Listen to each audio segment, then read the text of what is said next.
ಯೆಹೆಜ್ಕೇಲನು ಬರೆದ ಪ್ರವಾದನೆ ಪುಸ್ತಕ 22ನೇ ಅಧ್ಯಾಯ 30ನೇ ವಾಕ್ಯ.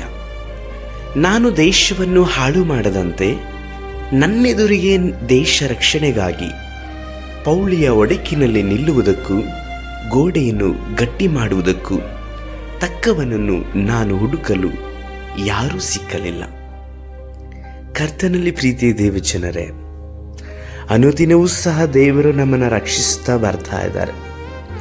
ಈ ದಿವಸವೂ ಸಹ ದೇವರೇ ನಿಮ್ಮನ್ನು ರಕ್ಷಿಸಿ ಬದುಕುವ ಹಾಗೆಯೂ ಆತನ ವಾಕ್ಯಗಳನ್ನು ಆಲಿಸುವ ಹಾಗೆಯೂ ಇಟ್ಟಿದ್ದಾರೆ.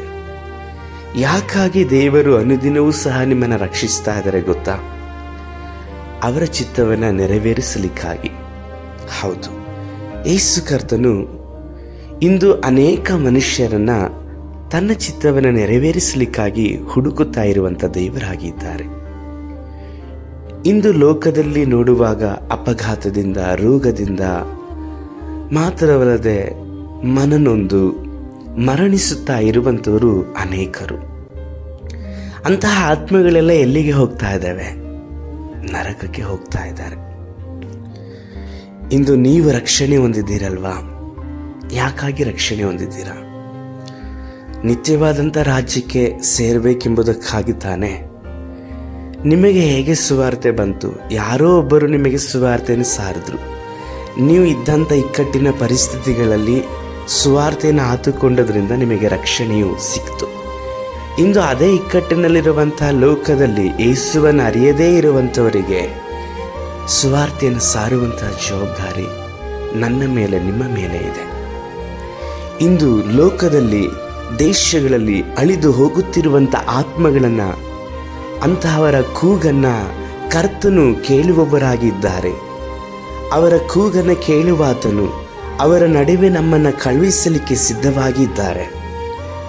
ಸೈತಾನನ ಕೋಟೆಯನ್ನು ಭೇದಿಸಲ್ಪಟ್ಟು ದೇವರ ಧ್ವಜವನ್ನು ಆರಿಸಲಿಕ್ಕಾಗಿ ಕರ್ತನಾದಂಥ ದೇವರು ಒಬ್ಬೊಬ್ಬ ಮನುಷ್ಯರನ್ನು ಸಹ ಇಂದು ಹುಡುಕ್ತಾ ಇದ್ದಾರೆ.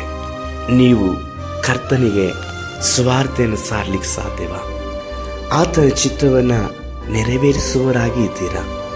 ನಿಮ್ಮ ಪರಿಸ್ಥಿತಿ ಏನೇ ಇರಲಿ, ದೇವರಿಗೋಸ್ಕರವಾಗಿ ನೀವು ನಿಂತುಕೊಳ್ಳ್ರಿ. ದೇವರು ನಿಮಗೋಸ್ಕರವಾಗಿ ನಿಂತುಕೊಳ್ಳುತ್ತಾರೆ. ಅವರು ಹುಡುಕಿದ್ರು ಒಬ್ಬನು ಸಿಗಲಿಲ್ಲ ಎಂಬುದಾಗಿ ಹೇಳ್ತಾ ಇದ್ದಾರೆ. ಪ್ರಿಯ ದೇವರ ಮಗನೇ, ಮಗಳೇ, ಇಂದು ನೀನು ಆ ಒಬ್ಬನಾಗಿರ್ಬೋದು, ನೀನು ಆ ಒಬ್ಬಳಾಗಿ ಇರಬಹುದು.